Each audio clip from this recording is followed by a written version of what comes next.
Halo, Assalamualaikum warahmatullahi wabarakatuh. Bertemu lagi bersama saya Zumroto Mudrika dengan NIM 097. Kali ini saya akan review salah satu buku lagi nih. Bukunya yang ditulis oleh Bapak Agus Hermawan, SPDI, MA.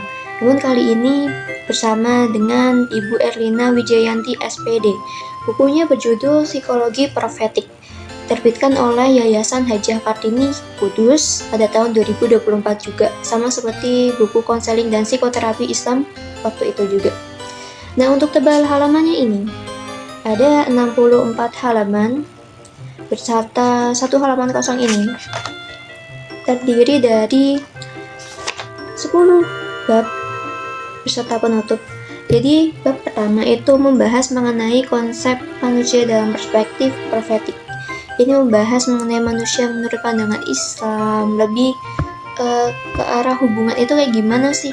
Nah, kemudian adalah manusia menurut psikologi, yaitu berpusat pada manusia. Kemudian persamaan dan juga perbedaannya itu kayak gimana sih gitu, serta fungsi dan juga perannya itu kayak gimana gitu. Selanjutnya adalah bab kedua mengenai sejarah perkembangan psikologi profetik. Dimulai dari latar belakangnya itu menyangkut pada tokoh-tokoh gitu, kemudian perkembangan dan pertumbuhan dari psikologi profetik di Indonesia tuh kayak gimana, kemudian sejarah dan aspeknya tuh apa aja gitu. Nah, selanjutnya adalah bab ketiga, yaitu mengenai persamaan dan perbedaan antara psikologi profetik dan juga psikologi Islam, meliputi pengertian, sudut pandang gitu. Nah, selanjutnya adalah bab keempat, yaitu peluang dan tantangan. Ini fokus kepada era globalisasi gitu ya. Kemudian bab kelima yaitu jiwa dalam psikologi profetik. Ini meliputi pengertian dalam psikologi dan juga psikologi profetik berupa jenisnya juga sih. Nah, selanjutnya adalah bab keenam, yaitu mengenai psikologi profetik menurut beberapa tokoh. Nah, contohnya adalah Kiai Haji Hamdani dan juga Bapak Agus Hermawan.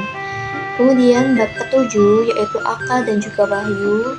Ini pengertiannya, kemudian peran Islam dalam pengembangan akal, kemudian fungsi dan kedudukannya gitu. Dan selanjutnya adalah bab ke-8, yaitu kepribadian dalam psikologi profetik. Ini meliputi pengertian, terus bentuk, serta tipenya itu kayak gimana gitu. Nah, kemudian bab ke-9 sebelum bab penutup, yaitu mimpi perspektif psikologi profetik. Nah, ini meliputi pengertian menurut tokoh Islam, khususnya ulama lah. Kemudian kelompoknya apa, macam-macamnya, kedudukannya, tafsir, sampai gimana sih menyingkapi mimpi itu gitu. Selanjutnya merupakan kelebihan dan juga kekurangan. Pertama, kelebihan, emang dijelaskan cara bertahap gitu, dari yang pengertiannya dulu, kemudian naik menjadi penjabarannya kayak gimana gitu. Kemudian bahasanya juga tidak berbelit-belit, emang ya poinnya kayak gitu aja gitu menurut saya. Nah, kemudian dari sini pun emang dijelaskan dari awal, misalkan manusia menurut perspektif Islam itu kayak gimana, kemudian naik lagi bagaimana pengertiannya, sejarahnya dan sebagainya gitu. Mungkin emang di beberapa itu nggak detail banget, cuman ya nggak apa-apa karena mungkin emang udah dibahas di buku-buku selanjutnya daripada terjadi repetisi gitu. Nah, kemudian mengenai kekurangan, beberapa saya temui typo-typo, tapi ya nggak ngaruh banget gitu loh, karena emang kan ini lebih ke isinya gitu. Kemudian pada bab 6 itu kan pengertian psikologi profetik menurut beberapa tokoh. Mungkin ini sebaiknya diletakkan di awal saja sih menurut saya, sebelum persamaan dan perbedaan psikologi profetik dan psikologi Islam. Mungkin gitu sih. Nah, selanjutnya adalah rekomendasi referensi ya. Nah, sini saya ada referensi satu, ya walaupun emang saya belum baca keseluruhannya ya, saya tahu itu dari bedah buku. Judulnya adalah Manifesto Gerakan Intelektual Profetik. Sini saya tidak fokus pada ormasnya itu apa, tapi lebih ke isinya sih. Jadi pada bab ke-7 itu membahas mengenai kesadaran. Pentingnya kesadaran dari kesadaran kritis menuju kesadaran profetis. Itu ada namanya prawacana kesadaran, proses kesadaran.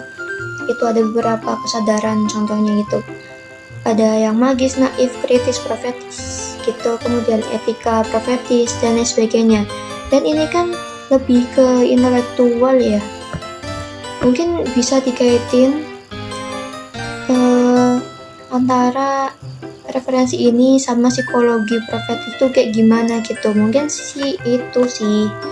Jadi kelebihan dan kekurangan sih overall udah bagus nih bukunya menurut saya gitu. Jadi sangat direkomendasikan bagi yang ingin belajar mengenai psikologi profetik gitu.